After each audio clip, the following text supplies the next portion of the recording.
시청자 여러분 안녕하십니까. 시청자 여러분, 한국당에서 중진 용태론, 험지 출마론 등이 흘러나오는 등 당 쇄신을 요구하는 목소리가 번물처럼 터져나오고 있습니다. 당의 사활이 걸린 인적 쇄신과 통합의 별다른 진척을 보이지 못하고 있는 황교안 대표에 대한 불만의 목소리도 아주 높아가고 있는 그런 상황입니다. 한국당 내부 속사정 이종근 전 데일리안 편집국장님과 함께 짚어보도록 하겠습니다. 이 국장님. 네, 안녕하십니까. 그동안 조국 정국 속에서 상당히 주가를 올리던 한국당이 요즘은 총체적 난국에 빠진 것 아닌가 할 정도로 심각한 상황이에요. 지지율도 그냥 뚝 떨어져 버렸고. 그렇죠.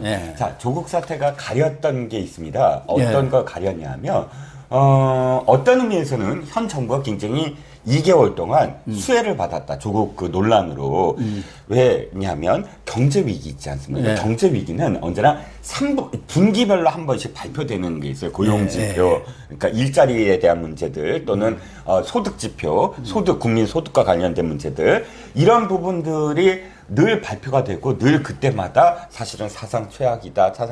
그리고 이제 그 경제 성장률 뭐 다시 내려야 된다. 이런 이야기들이 되풀이되면서 경제 위기론 또 경제 무능론 이렇게 가거든요. 근데 조국 사태로 말미암아 사실 그게 가려졌었어요. 네, 가려졌죠. 조국 사태가 되자마자 문재인 대통령 행보가 확 달라져요. 2개월 동안 별 아무것도 안 했어, 거의. 뭐 누구를 만난다거나 이런 행사가 없었어요. 근데 조국이 사표를 쓴 순간 제일 먼저 한 게 경제장관회의예요. 경제장관, 그 경제장관들 전부 불러서 뭐 이야기하고 그 다음에 보인 행보가 정의선 현대자동차, 삼성전자 그 이재용 이 양측 총수들을 다 만나고 이렇게 뭐 계속 경제 이야기로 워딩을 쏟아낸 건 바로 이 가려졌었기 때문에 그동안은 이게 위기가 아니었는데 이제부터는 해야 된다라고 해서 이제 뛰기 시작한 것이거든요. 근데 사실 한국당도 마찬가지였다는 거예요. 제가 보기에는 뭐냐면 제1야당이 총선을 앞두고 제일 먼저 해야 될 게 공천 얘기를 이슈를 이끌어가야 되는 거죠. 그럼 자기들이 이끌어가야죠, 공천을. 그래서 과거에도 야당이 이끌어가는 거죠. 공천 어떻게 하고 물갈이 어떻게 하고 그건 야당 몫이잖아요. 그럼요. 야당이 그걸로 붐을 일으켜야죠. 붐을 일으키고 절박하니까. 그리고 이 국민들로부터 우리는 지금 이런 무기로 집권 여당과 상대할 거야. 이게 바로 지금 야당이 해야 될 일인데 그래서 황교안 대표가 100일 딱 취임 100일 당대표 된 100일 이후에 뭐 100일 뭐 관련돼서 기사가 모두 다 이제는 공천이다. 이제는 황교안 대표가 실력을 보여야 된다. 이제는 황교안 대표의 리더십을 보여야 된다. 이 얘기가 막 쏟아져 나왔었어요. 근데 어떻게 됐냐면 조국 딱 하고 근데 그 직전에 홍준표 전 대표 그때 뭐 쏟아냈습니다. 막 흔들기 시작하고 오세훈 전 시장도 리더십 어떻게 될까 이렇게 100일 지난 다음부터 막 목소리가 나오기 시작한 거예요. 조국 사태가 딱 벌어지자마자 그런 말도 하나도 없어지고 일사불란해진 거예요. 그러니까 황교안 대표가 수혜를 받았다고 할 수가 있어요. 이거는 엄청난 수혜를 받은 거죠. 일단, 조국 정국에서 반사이익이죠. 자기들 한 것도 별로 없어요. 그렇죠. 시민들이 분노해갖고 뛰어나간 거지. 그렇죠. 그런데 이제 바로 그 조국 사표 이후에 사실을 그러면 이 국민들이 자 너는 뭐 했는데 지금까지 그리고 너 이번에 뭐 할 건데 라고 이제 정신이 들어서 지켜보기 시작한 거예요. 그러니까 이게 매질이 이제 나오기 시작하고 대표적인 조선일보가 막 그렇게 보수 언론의 대표 주자가 그냥 황교안 대표 리더십 관련돼서 막 기사가 막 쏟아지기 시작하고 이게 바로 조국 사태가 가려진 것으로서 이제는 실력을 보여야 될 텐데 지금 보이지를 못하고 있는 거죠. 도리어 더 마이너스가 되는 요인들이 더 많았다. 지금 여기에 이제 심각한 어떤 흔들림이 있는 거죠. 말씀하신 대로 이제 총선은 역시 공천이고 세피수열이에요. 인재 영입. 근데 그 첫발부터가 지금 삐걱거려 버린 것 아닙니까? 특히 저는 뭐 박찬주 전 육군 대장 그분의 개인적인 역량이나 모든 면에서 충분히 한국당으로서는 받아들일만 하는 분이다 이렇게 생각을 하는데 인재 영입에 이렇게 스토리를 만들고 그걸 홍보를 하고 포장을 해서 이렇게 잘 상품 가치로 만들어야 하는데 있는 상품 가치도 다 쭈그러뜨려 버리는 그런 상황이 된 거 아닌가요? 아니 그러니까요 교수님 제가 그 양정철이라는 사람 기억하시잖아요. 예. 양정철이라는 사람이 어떤 일을 했냐면 4년 전에 조응천 기억하시잖아요. 조응천 그 왜 청와대 박근혜 대통령 시절에 민정 비서잖아요. 예. 근데 이 사람이 팽당해갖고 차린 게 일식집이죠. 일식집이잖아요. 근데 영입했잖아요. 예. 영입했을 때 영입한 후에 조응천 지금 현 의원이죠. 뭐라고 그랬냐면 아니 모르겠는 사람이 매일같이 와서 밥을 시켜서 먹고 그냥 나가더라. 그런데 저 사람 누구지 그랬는데 갑자기 어느 날 자기를 부르더니 제가 양정철입니다 하고 이야기를 해서 아니 매일같이 밥 먹는 사람이니까 그때부터 이 사람 얘기에 귀를 기울이기 시작했다는 거예요.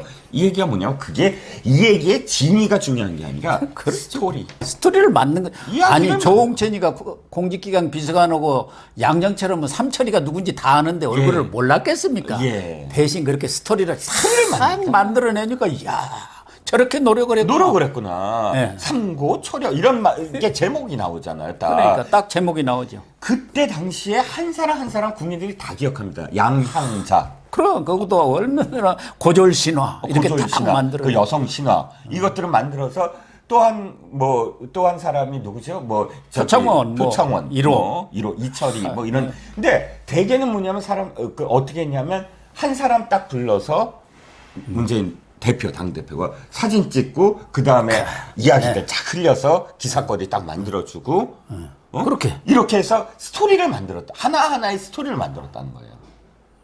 지금처럼 이렇게 흘러간 물 왕창 데려다 놓고 이거 어떠세요 하면은 아이고 참 좋네 할 사람이 있겠습니까? 아니, 그러니까 지금 4년 전에 이미 김무성 당대표가 그 유명한 종편 패널들과 변호사 해서 그래가지고 5명인가 인재영입이라고 했더니 인재영입 아니고 그 전날 술 먹고 이 사람들이 결의를 한 다음에 스스로 그냥 찾아온 거다. 그러니까. 사진을 왜 찍어요? 5명을. 그래갖고 이래서 이 사람들 전부 다 팽시켜버린 거 아니에요? 팽시켜버리고. 본인들 한 사람도 당선 못 됐죠. 예. 끝나버렸죠. 예. 그랬는데 그거를 지금 똑같이 10명을 불러다가 10명 지금 시청자 여러분들 기억하세요? 누군지? 박찬주 대장 말고 기억도 못해요. 우리 언론계 사람들도 어떻게 할 사람이 없어 그런 사람을 불러왔는지 모르겠어요. 예. 참 좋은 사람들도 많은데. 그렇죠. 그러니까 참 안타까운 게 이렇게 실패를 했는데도 불구하고 그 좋은 기회. 정말 이 인재 영입이라는 이 표현이 그렇지만 이제 상품을 하나씩 진열하는 순간이거든요. 그거를 그냥 딱 알아서 봐 하고 그냥 내팽개친 느낌. 그래서 우리 이 시장님이 잘 아시지만 과거에 역대 대통령들 보면 젊은 피, 네. 새피 수혈이라 해갖고 다 성공을 했지 않습니까? 네, 그렇죠. 지금 문재인 대통령 시절 얘기를 했지만 또 YS나 DJ 또 그 전에도 그런 분들이 많잖아요. 네, 그렇죠. YS 시절에 김영삼 대통령 시절에 사실 김영삼 대통령이 야당을 하다가 이 상군부, 그러니까 군부와 함께 3당 합당을 하니까 자기가 사실 지금까지 갖고 왔던 정체성이 흐려졌잖아요. 완전히 흐려졌죠. 그러니까 누구를 수혈하는 민중당 출신들을 3명. 예. 김문수, 이재호, 이우재. 민중당 3인방을 딱 그려옵니다. 딱 해서 사실 자기가 지금 최근에 받고 있는 어떤 비판을 희석시키는 어떤 역할을 딱 하죠. 참 탁월해요. 탁월하죠. 그래서 선거에서 그냥 확 판을 뒤집지 않습니까? 판을 뒤집죠. 이해창 대표. 지금 사실 한국당이 그런 모습이 없어서 그렇지 민주당 계열 정당보다 훨씬 뛰어났던 게 한나라당 시절부터 누구냐면 수요 모임, 미래 모임 해서 원희룡, 남경필, 정병국 이 사람들을 이해창 대표가 사실은 끌어들이고 앞서거니 뒤서거니 물론 그 후에 들어온 사람도 있지만 나경원 대표 이름은 뒤에 들어왔지만 어쨌든 이 사람들이 데브스 애드보케이트라고 보통 얘기하죠. 악마의 변호인. 그러니까 한나라당 안에서 다른 목소리를 내면서 견제를 하고 또 비판을 하고 이러면서 사실 정당이 막 이렇게 활력이 있었다라는 거예요. 그렇죠. 그러니까 이런 어떤 포인트별로 이 이질적인 사람이라거나 혹은 전혀 어울리지 아니한 사람들이라고 생각하는 부분들을 보완하는 것이 인재 영입이라는 이름으로 지금까지 행해왔다는 것이죠.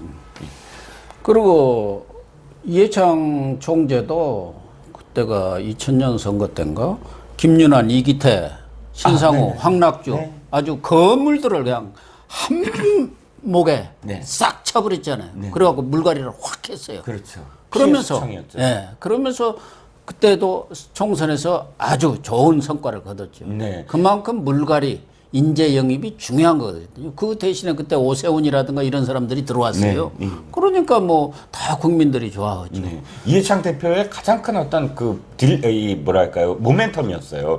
그 직전까지 지지율이 사실은 답보 상태였거든요. 그런데 지금 말씀하신 김윤환을 비롯해서 영남권에 정말 또 이 사람들이 이해창 대표를 옹립해 줬거든요.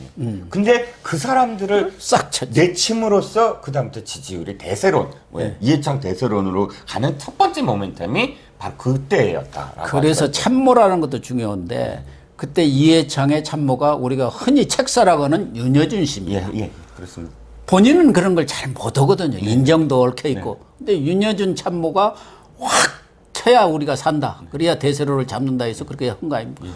근데 지금 황교안 대표 측근에서 보면은 그런 참모들은 거의 눈에 안 보여요. 또 어디 숨겨놓으시지 않나. 우리 이정근 국장님은 정치권에 잘 아니까 그런 참모들도 안 보이는데 어쨌든 지금 어제 김태흠 의원이죠. 예, 중진 용태론, 험지 출마론을 이렇게 제기를 해서 지금 당내 크게 파장이 일고 있는 것 같은데 앞으로 어떻게 전개될 것 같습니까? 뭐 중진 용태론이나 또는 뭐 험지 출마론 이건 4년마다 한 번씩 나오는 뭐 레파토리입니다. 당연히 뭐 나오고 그러니까 이게 이슈를 끌어가는 게 아니라 끌려간다. 그러니까 제가 황교안 대표의 리더십을 다시 말씀드리지만 당내에서 이 목소리가 나오기 전에 사실은 해버렸어야 됐다. 근데 당내에서 이미 이 얘기가 나오게 된 건 타이밍이 늦었다. 첫 번째는 타이밍이 늦었다. 뭐 지금이라도 뭔가를 내놔야 되는데 내놓으려면 정말 엄청난 것을 내놔야 된다. 왜? 기대 심리가 점점 높아지고 있거든요. 이미 몇 번, 뭐 한두 번의 어떤 뭐 실패도 있고 또 스크래치도 있고 여러 가지 상황이기 때문에 황교안 대표로서는 그래서 왜 외교 안보 쪽 뭐 영입을 2차 영입을 이번 주에 발표하기로 했다가 연기시켜 버렸어요. 여러 가지 뭐 설이 나옵니다만 제가 보기에는 방식이나 이런 거 좀 달리하자. 그리고 사람에 대해서도 뭔가 좀 바꿔야 되겠다. 이런 어떤 내부적인 이 이야기가 있는 것 같습니다. 바로 그 점 때문에 이제 황교안 대표가 그 연기한 것 같은데 문제는 뭐냐면 지금 말씀하셨듯이 두 가지예요. 하나는 박찬주 대장과 관련해서 박찬주 대장 기자회견과 관련해서 안에서 이야기가 나왔다는 거예요. 저 혼자 저렇게 기자회견 시키면 안 된다. 영입할 인사라면 당에서 함께 해야 된다. 예를 들어 그렇죠. 당연히 스크린도 하고. 정치를 모르는 사람하고 또 언론에 대해서 잘 모르는 사람이 정무 감각이 없는 사람들이 언론 앞에 이렇게 맨몸으로 내놓으면은 여러 가지 흥결이 나올 수밖에 없죠. 근데 그것도 이게 반대 의견을 그냥 황 대표가 수용을 했다는 것이고 두 번째는 아까 제가 지적한 대로 한 사람 한 사람 좀 따로 하자 했더니 그럴 필요 없다. 함께 하는 게 더 낫다라는 뭐 의견을 그냥 수용해 버리고 이게 몇 가지 당내의 어떤 그런 목소리 제대로 된 목소리를 황교안 대표가 수용을 하지 못하고 있다. 이게 지금 가장 큰 문제인 것 같아요. 앞으로 어떻게 할 건가 여쭤보지만 지금 여쭤보셨지만 중요한 건 황 대표가 지금 바뀌어야 된다. 이게 지금 총선이라는 것이 절박한 자기의 정치 생명이 걸린 문제이기도 하거든요. 물론 보수 우파의 정치 생명도 걸려 있고 한국당의 정치 생명도 걸려 있고요. 근데 이게 자신에 대한 문제가 뭐냐면 이렇게 가다가 사실 비대위 얘기가 나올 수도 있어요.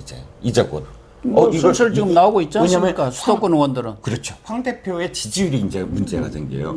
황 대표 지지율이 추락하고 있고 또 한국당의 어떤 지지율이 더 이렇게 떨어지고 20% 미만으로 떨어지기 시작하면 이대로 안 된다. 총선 위기론. 이게 지금 대두되거든요. 그러니까 황교안 대표로서는 지금 절박하게 뭔가 나와야 된다. 무조건. 이게 지금 현실입니다. 그러니까 김태흠 의원이나 이런 분들이 중진 용태론 뭐 늘 하던 얘기입니다만은 진짜 용태를 해야 하거든. 또 시켜야 하고. 그것은 황 대표 결단도 있어야 하고 또 중진들이라든가 이런 사람들의 희생이 같이 결합이 돼야만이 이게 스토리가 만들어지는데 그런 기미는 지금 없으니까 그런 얘기 나와도 전에 늘 했던 얘기지 뭐 말로만 그렇지 뭐 물갈이가 되나 용태가 되나 뭐 이런 거 아닙니까? 아, 웬건이요. 지금 예전에 그 불출마를 흘렸던 사람들이 모두 다 난 그런 적 없거든. 그렇게 근데 다 나오고 있잖아요. 오늘 유민봉은 뭐 네. 비례대표입니다만은 저 박근혜 대통령 때 청와대 정책기획수석을 했죠. 교수 출신인데 뭐 이분이 불출마를 선언을 했어요. 근데 어떻습니까? 불출마가 이어질 것 같습니까? 그렇게 볼 수는 있지만 사실 제가 아까 타이밍도 늦고 했다는 말씀을 왜 드리냐면 저는 이렇게 생각을 해요. 진짜 이 리더십을 발휘하려면 황 대표가 110명 전원에게 전부 다 불출마 선언을 하자 우리. 해라. 자기는 참 의원이 아니니까. 그래서 모두 다 불출마 선언을 하고 거기서부터 이제 그 자유롭게 해서 공천심사에서 그래도 필요한 사람을 중진이 아니냐가 아니라 초선인이 아니냐가 아니라 필요한 사람을 가려서 하겠다. 이러면 사실 중진들도 부담이 없어요. 용태론 하는 게. 이런 식으로 해서 사실 자를 사람 다 자를 수 있거든요. 근데 그거를 설득해내지 못하고 이 중진 뭐 용태론에 압박을 받으면서 이렇게 만약에 거기에 대해서 황교안 대표가 하더라도 효과는 뭐냐면 그냥 당내에서 저렇게 요구하니까 어쩔 수 없이 하는구나 이렇게밖에는 안 된다는 거죠. 아니 그리고 그 당의 신상진 당 혁신 뭐 특인가 있잖아요. 예. 거기서도 의협 7월에 그 혁신안을 내놨어요. 그것도 지금까지 그냥 이렇게 깔아뭉갠 거 아닙니까? 조국 사건 터지니까 옳다 됐다 이러고서 싹 밀어버리고 지금까지도 유야무야한 거 아니에요. 아니 민주당은 훨씬 더 절박하게 표현을 했어요. 20%하고 그걸 발표하고 그러면서 이슈를 이끌어 나갔는데 그것도 6월 말에 원래 발표를 하기로 했다가 유야무야 하더니 7월 말에 슬그머니 조용히 나왔어요. 그러니까 제가 그때 국민들이 지금 그거 아니야. 내 안을 아니야. 국민들이 몰라요 지금 내용을.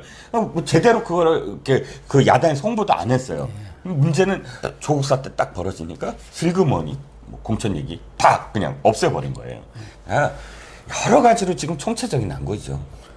그래서 초선 의원들도 내일이죠 아마 모임을 갖고 네. 당 쇄신이랄까 뭐 황 대표의 어떤 정치 리더십을 촉구하는 결단을 촉구하는 그런 모임이 있을 것 같은데 당 대표가 너무 조용하시니까 밑에서부터 이제 불불 끓어오르는 것 같아요. 네, 그렇습니다.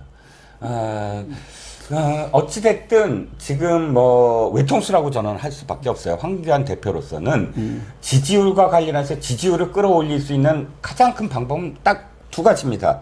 지금의 한국당으로서는 안 된다. 한국당의 이미지, 쌓아온 어떤 그런 색깔, 정체성 이런 것들을 전부 다 무너뜨려야 된다. 무너뜨리는 방법은 한 가지다. 사람을 바꿔야 된다. 그럼 사람을 바꾸고 전혀 이질적인 한국당에 이런 사람이 들어왔어? 이런 걸 보여야 된다. 이 두 가지가 절체절명이다. 황교안 대표.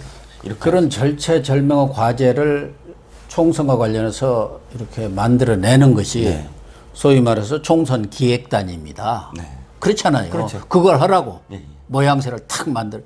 근데 지금 언론에도 여러 비판의 얘기가 나오고 있습니다만은 민주당 같은 경우는 깜짝 놀랄 정도의 그런 기획단을 만들었어요. 누가 보더라도 야 역시 꾼들은 꾼들이다 선수들이네 네. 할 정도. 근데 지금 한국당 엊그제 발표한 총선 기획단 보면 측근 위주의 구태의연한 기획단 아니냐 이런 얘기들이 나오고 있거든요. 네, 장제원 의원이 무섭다 이렇게 표현했습니다. 한국당, 그러니까 저 민주당의 총선 기획단 명단을 보자마자 무섭다. 예. 무섭다고 한 이유가 사실 금태섭 의원 때문이에요. 금태섭 의원 뭐 지난 조국 사태 때 앞장서서 사실은 뭐 비판을 했고 또 아주 그냥 이 당론으로 또는 뭐 문재인 대통령 공약으로 이건 무조건 통과시키겠다는 예. 공수처법도 사실 금태섭 의원이 반대를 하고 있잖아요. 예. 근데 그런 사람을 총선기획단에 일원으로 넣었다? 그러니까 장제원 의원이 무섭다 이렇게 표현했는데 그리고 27세 프로게이머 네네. 그런 분도 청년 대표로 탁 집어넣고 여성들도 5명이나 집어넣죠. 비율이 5명이나 되죠. 거의 과반에 찰 정도로 여성 청년을 딱 겨냥하는 목표가 분명하잖아. 그러니까 여기는 뭔지 한국당 모르겠어. 또 추경호야? 아니 추경호라는 사람의 능력을 제가 뭐 비판하는 게 아니라 아니 뻑하면 추경호 계속 추경호라는 이름은 계속 달고 있었잖아요. 왜 국무총리 시절부터 2년 때문에 아니 그 새로운 사람이 있습니까 좀? 그러니까요. 예. 또 그중에 국회의원들만 득실. 우리 이종문 국장 같은 분이 가서 해도 국회의원 그 사람들보다 내가 보기에는 100번 잘할 것 같아요. 아니 저는 여기서 비판해야죠. 아니 그러니까 어쨌든 그렇게 구성을 하다 보니까 거기에서 무슨 작품이 나오겠느냐 그런 생각이 드는 거죠. 네. 그래서 어찌됐든 지금 당 지지율이 하락하는 가장 큰 이유는 바로 하나하나 스토리를 만들어내지도 못하고 또 총선 기획단도 마찬가지고요. 예. 뭐 하나 지금 그 총선 직전까지 그러니까 지금 저 12월 2일이 마지막 그 순간이라고 좀 보거든요. 예. 12월 2일이 예산안 통과, 그다음에 12월 10일이 이번 국회가 끝나는 날입니다. 정기국회가. 그러면 그때까지밖에 시간이 없어요. 자, 12월 10일까지 한 달 남았어요. 딱 1개월 동안 황교안 대표는 지금 한 진짜 몇 개월을 지금 고심하고 있는 걸 풀어놔야 돼요. 그 1개월이 인적 쇄신도 문제지만 또 하나는 지금 한국당만 가지고 야권 통합이 어떤 형태든 네. 한국당을 아예 해체하고 새로운 제3지대에 만들든 어쨌든 야권 통합이 이루어지지 않으면 안 되는데 이미 그런 것을 하려면 물밑에서 활발한 접촉이 이루어지고 그리고 나서 이제 공개적으로 나오는 것은 이미 어느 정도 틀이 잡힐 때 나오는 거 아닙니까? 과거 DJP라든가. 그럼요. 그러니까 그거 할 수 있는 게 지금 바로 한 달이에요. 근데 그런 움직임이 포착이 거의 안 되고 있어요. 도리어 지금 한국당은 오히려 유승민하고는 더 멀어져 본 것 같은 느낌. 네, 한국당은 지금 당내에서도 아주 이상한 말이 나와요. 언론에 막 보도가 되는 게 아니 뭐 어차피 무슨 그 연동형 비례대표제가 지금 될 것 같은데 그러면 바른미래당, 바른정당 다 신당 만들고 안 들어온다. 어차피 그렇게 될 바에는 우리공화당, 바른정당 다 합쳐서 연대를 하자. 연대를 하는 게 더 낫지 않느냐. 선거 연대론이죠. 선거 연대론. 근데 제가 깝깝한 건 이거예요. 그거는 전술이다. 전술이란 뭐냐면 마지막 순간에 마음은 그렇더라도 진짜 연동형 비례대표씩 반대하고 있잖아요. 당론으로 반대하고 있는데 그거를 그거 전제로 해서 무슨 연대론을 피면 무슨 얘기냐면 뜻없어 라고 우리는 지금 합칠 생각이 없거든 하고 동네방네 소문 내는 거거든요. 그런데 통합이 어떻게 돼요? 당 지도부가 아무리 통합을 얘기해도. 그러니까 지금 뭐가 중요하냐면 지금 무조건 통합을 해야 돼. 우린 절박해. 어떻게든 만나야 돼. 이렇게 당에서 목소리를 내야만. 그 중진이라는 사람들이 연대하자는 것은 자기들 공천권은 다 갖고 나중에 연대해봤자 뭔 연대가 되겠습니까? 그런 그 꼼수에 지금 이 정치 초년생이 잘 모르거든. 그런 꼼수들을. 그러니까 나중에 선거 연대하면은 똑같은데 뭔데 지금 이렇게 통합원이라고 고생합니까? 그게 망하는 길이거든요. 제가 깝깝한 게 당에서 그런 목소리 나올 때 황교안 대표는 딱 나서서 무슨 소리냐 하고 한마디 딱 얘기해야 돼요. 그러니까. 우리는 통합해야 된다. 그러면 두 가지 효과예요. 당에서 그런 소리가 나오더라도 이 사람은 리더십이 있구나. 그리고 통합을 생각하는 지도자구나. 리더구나. 이렇게 지금 인식시켜야 되는 거거든요. 속마음이 어쨌든 그게 중요한 게 아니라 중요한 건 명분을 쌓아나가는 거죠. 그러니까 큰 형으로서 큰 집으로서 명분을 쌓아나가면서 사실은 주도를 해야 되는데 아무 얘기도 안 나와요. 그리고 혁신이 통합이 이 얘기는 나중에 하는데 타이밍이죠. 그 통합 얘기도. 네, 그렇죠. 통합이 필요한데 그렇고 이번에 박찬주 문제도 그런 점이 있어요.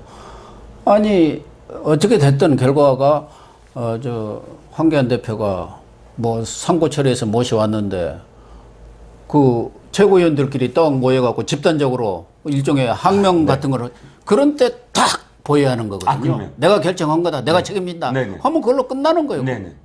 그래야 이게 리더십이 쓰는 거거든요. 거기에 잘못이 있으면 모든 책임을 내가 지고 물러나든가 내가 할 테니까 더 이상 얘기하지 말라. 이렇게 나가야 이게 당대표고 정치 지도자고 거북이 되는 건데 어이구 거기서 최고위원들이 이렇게 하니까 쓱 발표해버리니. 제가 참 깝깝한 게 지금 한국당의 지도 체제가 집단 지도 체제가 아니거든요. 단일성 집단 지도체입니다. 김무성 대표 시절에 집단 지도 체제였기 때문에 막 뭐 봉숭아학당이라고 막 비판받았잖아요. 그렇죠. 그래서 그 다음에 바꿨어요. 단일성, 그러니까 이 최고위원 따로 뽑고 당 대표 따로 그럼 뽑고 당대표 중심입니다. 당대표 중심으로 해서 최고위원들이 뭐 협의하는 거.